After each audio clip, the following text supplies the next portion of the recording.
I'd like to remind everybody that if you would turn off your ad block while you are watching, all the funds will go towards the marathon.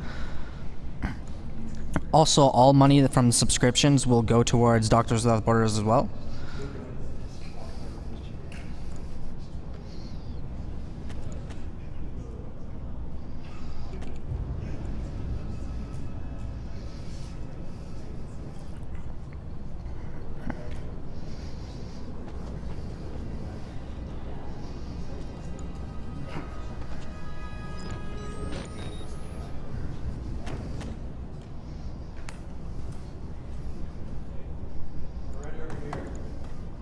Ready? Alright, we'll start in 3. 3, 2, 1, go. Alright, so welcome to Outlast. This will be in all chapters run. Probably one of the first things you'll notice is I started from a point where Miles actually gets out of his Jeep. There's kind of several reasons why we do that. For one, the opening cutscene is really long, really annoying. Doesn't really do anything. You don't even actually have full control of your character. Additionally, there's like a file that you'll close that he opens and takes a look at before he gets out of the car. If you mash like spacebar or anything to try to close it quickly, you run the risk of actually crashing. So we just skip that because of stability issues and stuff like that. As far as other tricks, you see me jumping a lot towards goals, such as like passing through like crawl spaces like that and doors. The main purpose of that is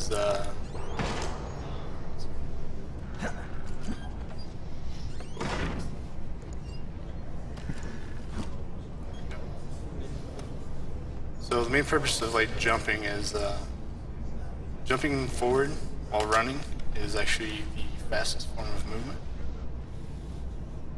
Except when you jump continuously, you'll gradually slow down. But your first jump is always the fastest and the furthest. So you usually jump to points like doors and stuff like that. Just to see how that what I did right there was a door boost. Doors are only solid objects when they're not moving. Because there's an ability where you can grab onto a door and like kind of peek around the corners and stuff. Make sure it's safe and stuff like that. But when you let go, the door swings open and you're still standing still, so the door passes through you. So basically what I do for a door boost is I peek, and then I'll let go, jump to the side, and then basically jump back into the door right as it becomes active again. And instead of pushing me out, it actually pushes me up. And that allows me to get to a lot of different out of bounds places and stuff. So I took a hit there, not really a big deal though. Enemies will usually take one swing at you, and whether they miss or they hit, it will be a while before they actually take another swing. If they're in your way, you can actually like push them out of the way just by like walking into them. But we got a little bit here, so if there's anything you want to read, you can go ahead. We have a $75 donation from Puzzles. What you guys are doing is amazing. Raising money for a worthy cause while playing video games is possibly the greatest idea ever. Keep up the good work. We also have a $15 donation from Like Q. Glad you made it, St. Connor. Awesome to see this game being speedrunned. Money goes to runner's choice. Let's do... Is Bionic Commando 100% completed yet? If not, put it towards that. Bionic Commando? Bionic Commando? So, you notice, if you've ever played this game, I actually skipped a cutscene. Anytime you see saving in the bottom left, that means I've hit a checkpoint. So you'll see me use a lot of save and exit abuse, stuff like that. So this next trick's kind of difficult. If I miss it, I got a backup strat. So.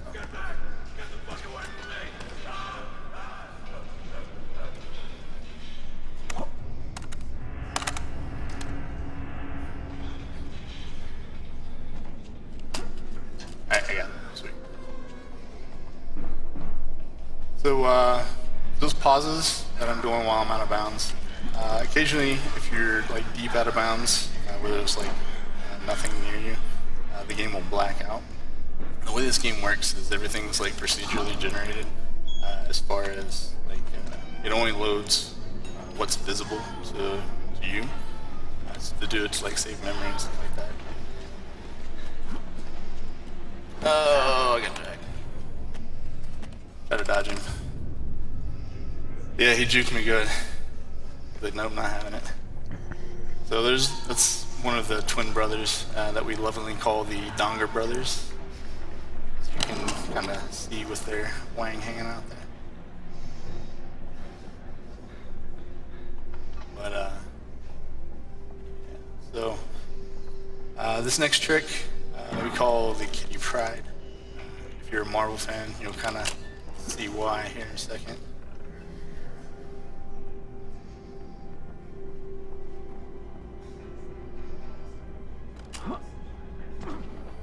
So I just basically jumped through 2 floors and 3 rooms. So that allows me to skip like an entire section of the prison right here. And now I'm headed into the sewers. So in this time I've made it through the admin block and the prison block. So that's 2 chapters down already. And we're headed into sewers. So you can see that door boosting is pretty broken. It's a fairly new trick.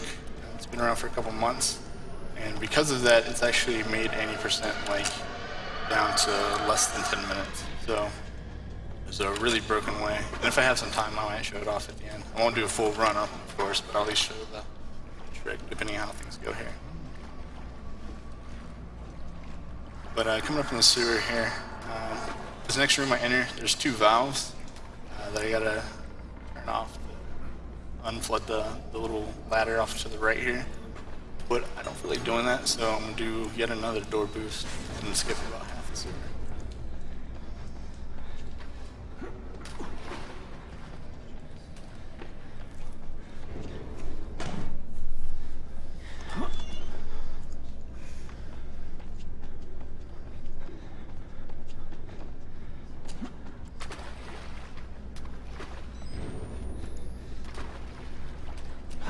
So that skips turning both those valves off, climbing down that ladder, going to another section, climbing up the ladder, and coming like opposite of this over here. So there's small tricks with water.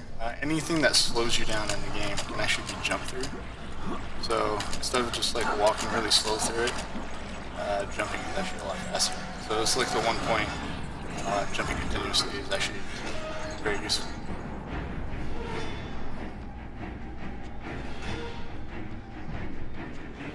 Probably read off a couple donations here too. So we have a $50 donation from Albino Hat. Albino Hat here. I just wanted to give a shout out to my good friend Connor. We've had a lot of good times breaking Outlast together, and here's to plenty more. Good luck on the run. May the back hops be with you, my friend. P.S. Your young punk attitude is not going to fly on this stream, young man. P.P.S. Nice shirt. Albino Hat. Yeah. So. You know, Albino Hat been running this for a while. He actually made this shirt that I'm wearing right now. It's all Outlast themed. We have an $150 donation from Larmo. Really enjoying the stream. Big shout outs to all the guys and girls behind the scenes making these events happen time after time. Donation to Announcer's Choice. Where are we at on Pokemon Red?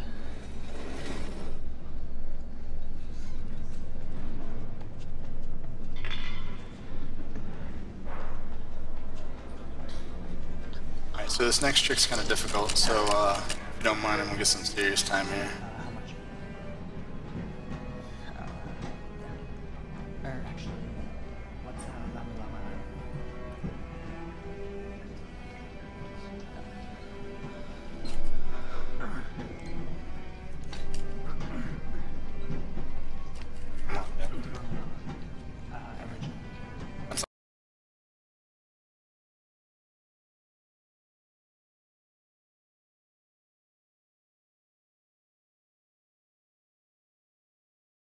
Not the trick. It's like, this is event hubbard, so I can get out of bounds.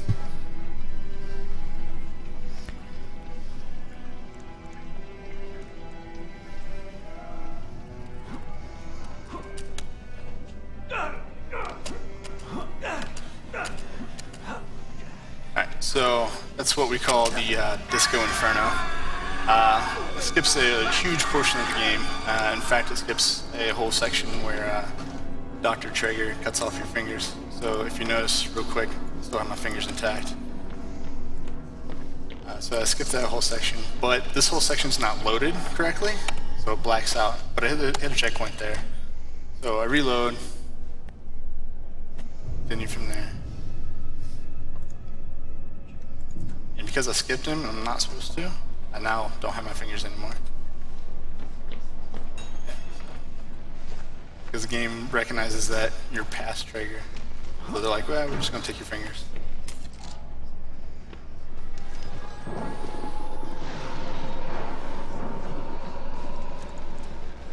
So Courtyard's pretty straightforward. The run's actually going pretty well so far, so I'm going to do some baby strats on as far as ledge jumping is concerned.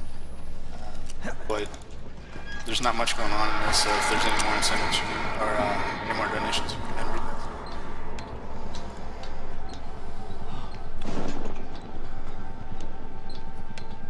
those. So all the donation incentives have been met for a little while. The next donation incentive we need to meet is Atari 2600 controller guide.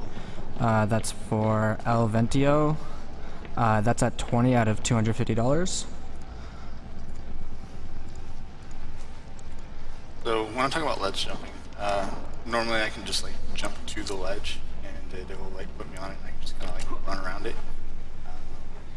But there's kind of a risk with that ledge in particular. It only saves about like 5 seconds actually doing the ledge jump, but the consequence of missing it is like anywhere between 10 to 30 seconds depending on where I missed it at. So if I miss it on one side of the fence, it's 10 seconds. If I miss it on the other, it's 30. I'd rather not risk it. I'll try this next one, but we'll see how it goes. So right here, this is actually the first time in the run that we meet Chris Walker. Bought me.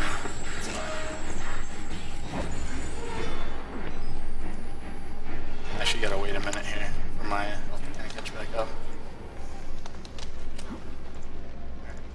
Cool, got it. So I gotta wait because occasionally I will take fall damage right there. And if he's hit me, I risk dying. That makes that fall. So I let him hit me there on purpose because if I don't, once I get in the crawl space, he'll grab me and then turn around and throw me in the opposite direction, which we don't want. So now that was Courtyard, and we are in the female ward now. So here's where things get really fun. This is where one of the most difficult tricks in the game is. Pretty technical. Doing a lot of stuff like going out of bounds, basically blinking the map so I can kind of see where I'm at, stuff like that. So again, a serious time if you would.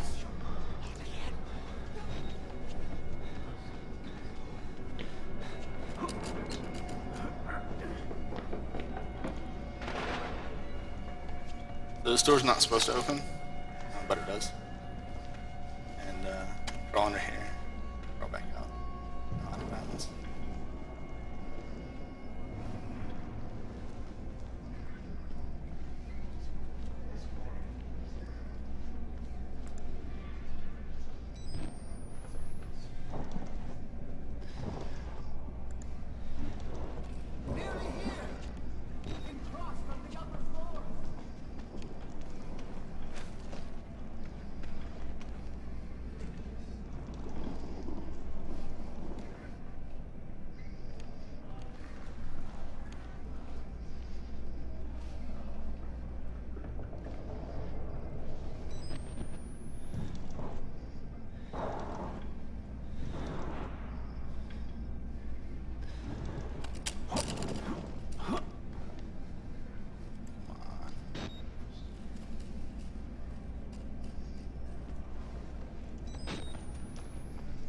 So you can see why it's kind of difficult. I need to basically side hop over before the map loads.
can see why this is kind of difficult.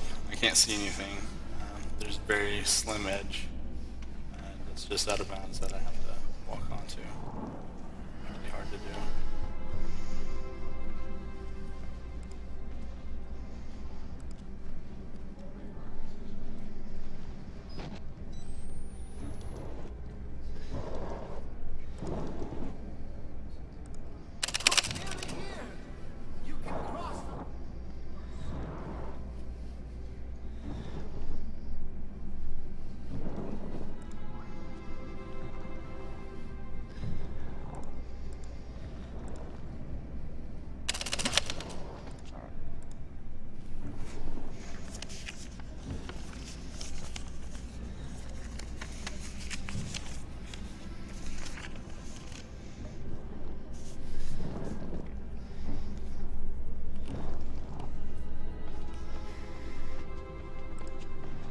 Alright, got it. So that's the end of the female ward. That avoids getting all the fuses to get a key, go lose my camera, picking it back up, all this stuff. Saves already a good 5 minutes, 4 or 5 minutes. So it's a huge skip, but it's very difficult, especially doing it in a marathon situation.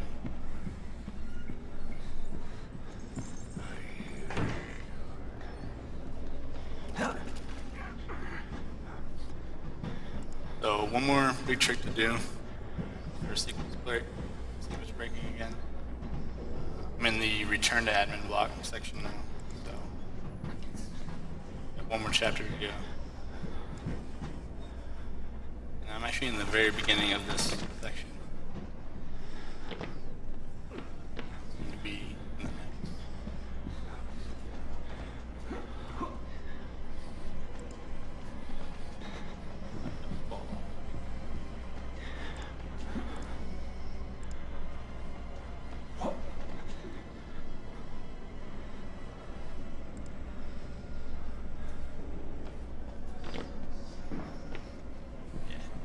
So you can kind of see where loading comes into play there.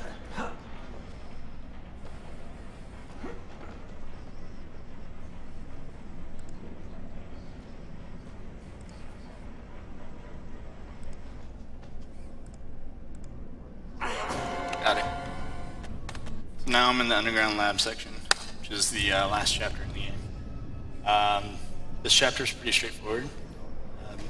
Unfortunately, this place is pretty Loctite. We can do door boosting and kind of look out of bounds, but there's really nothing there, which is unfortunate. So we had to deal through a few cinematics. But since I have some time, I want to give some shout outs. So obviously Albino Hat, who sent that wonderful, wonderful donation. Me and him have been going at this for quite a while.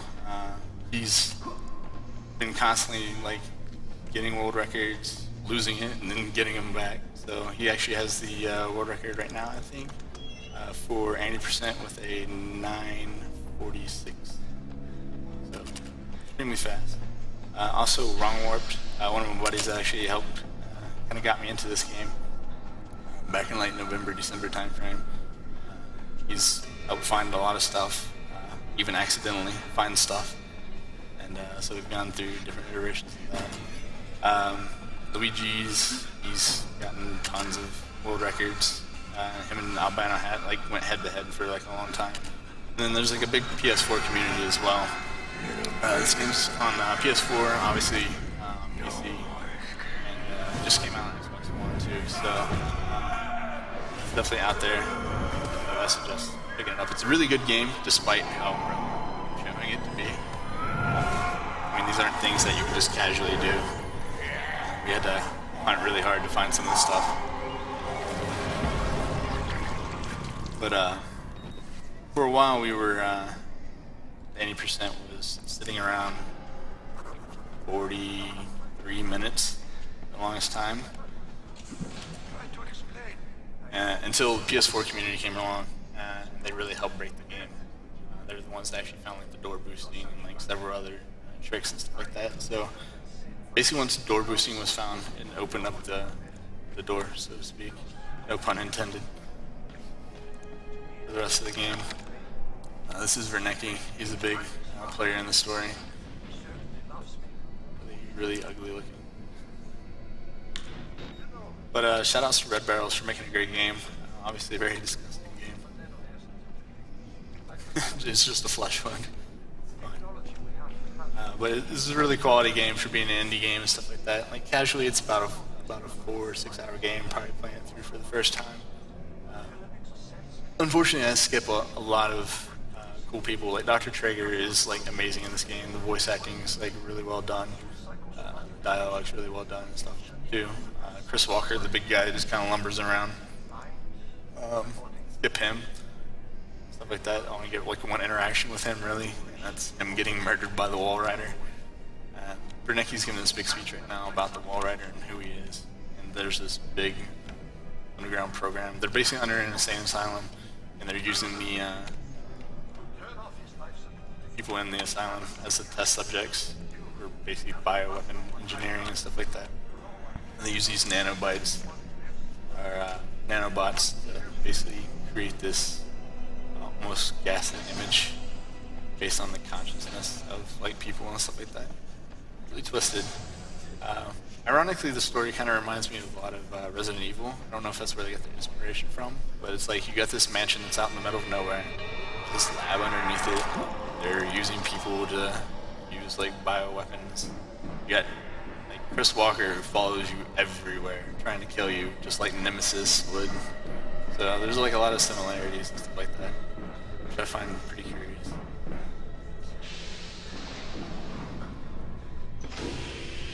But the rest is pretty straightforward. So I mean, if you really got anything else to read off as far as donations, feel free. There's not much for at least a couple minutes now. We have a $25 donation from Albino Hat. Albino Hat again. I forgot to mention that the $50 I donated earlier was Connor's choice. Also, this $25 goes to the gentleman smiling behind Connor in the blue shirt. He really seems to be enjoying this run.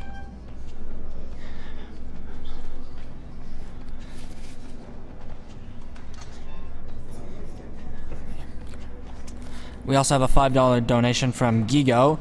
Greetings from Germany. Great stream. To all the runners at Viel Glück.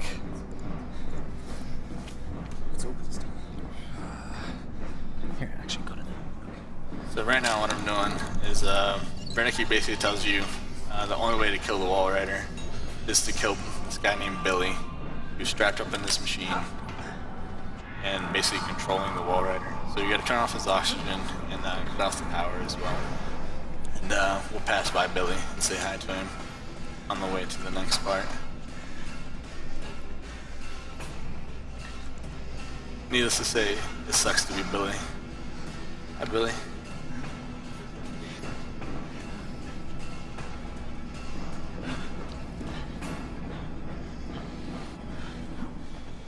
This game's pretty brutal. But the expansion pack, the DLC to it, is the Whistleblower. It's actually more brutal than this game is, which is saying a lot. But I definitely recommend checking out both this and Whistleblower. And there is actually a community for Whistleblower too. A lot of the same tricks like door boosting and stuff work in Whistleblower as well.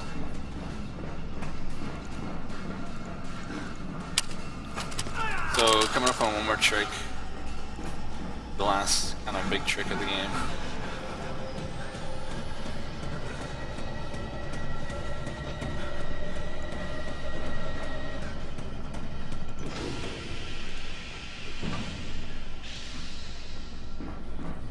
So we call this one the Superman.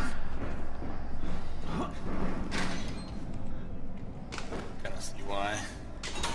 A little YOLO jumping.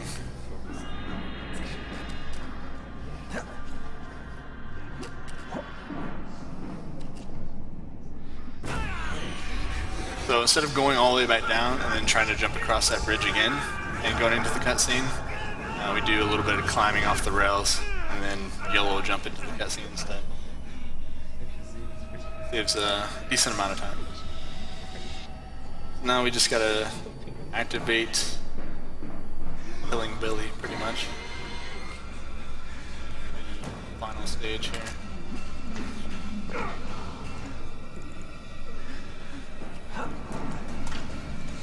So this is the final cutscene. Well, besides the ending credits and stuff, of course. From this point, from hitting the button, it's about a minute and 45 seconds to the end. Still got a little bit here, but it's coming up.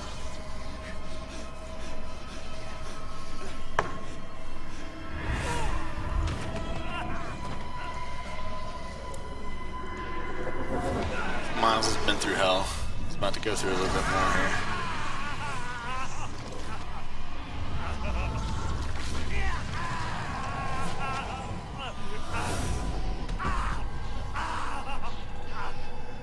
Basically the premise is, you're killing Billy, Billy's slowly dying, and the Wall Rider needs a host in order to live.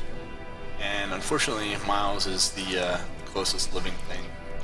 So he kind of whoops up on him a little bit, and then takes over his body. Miles has still got a little bit left in him, so trying to get out. This is kind of a small trick, it's nothing special. If I went up the stairs, he enters this big cinematic where he's like stumbling around all over the place. Instead, you can just climb the rail and skip that altogether.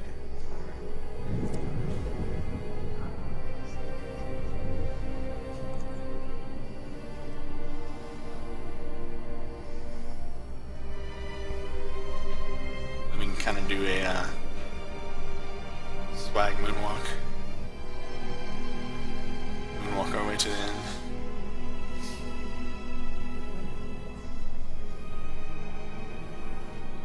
Time's coming up soon. And time. It's not awful. Not as good as it could have been. I kind of got nervous going into Female Ward just because I hit everything else first try, which is unusual for me. But yeah, so besides Female Ward, everything else went pretty well. So I do have a couple minutes here, so I'm just going to go show exactly what the 90% trick is.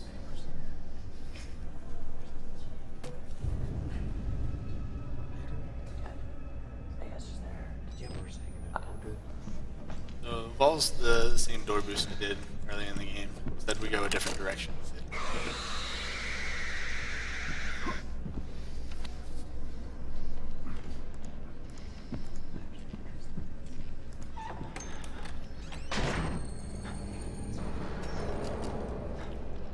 Right, we'll go left here. You can run around this, but I'm going to crouch. I don't feel like falling off.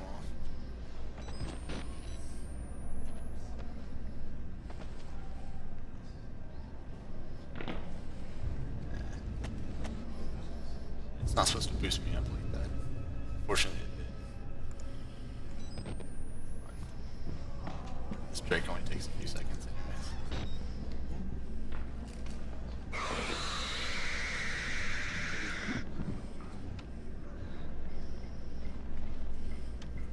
Is now a good time for donations? Yeah, you can go ahead. So we have another $25 from Albino Hat. Here's the final bit of monies for tonight. Good job, Connor. Optic loves you too, but he has no money, so this is from me. And to the blue shirt guy who looked confused, yes, I meant you. We have $50 from Long Rat. This is my first time seeing SGDQ, and I had to support such a noble cause. Thanks to all the wonderful people who've put so much time and effort to create such a fun event. Can't wait for the Risk of Rain run. We have $20 from Local Host. Keep on keeping on, duders. So I'm actually out of bounds, obviously. But I'm in the basement area, and I don't know if the basement just had a lot of troubles during testing and stuff, but their answer to that was basically put a giant invisible floor along the entire side of the basement, which interestingly enough gives us enough room to kind of do this right here. So I do this big jump, and now I'm in the lab again. So I basically go from the very beginning of the game to the very end of the game, and that's the 80% round.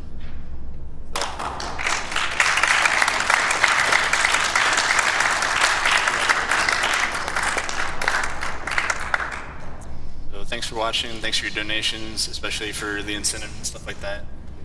And, that's it. Thanks. Big shout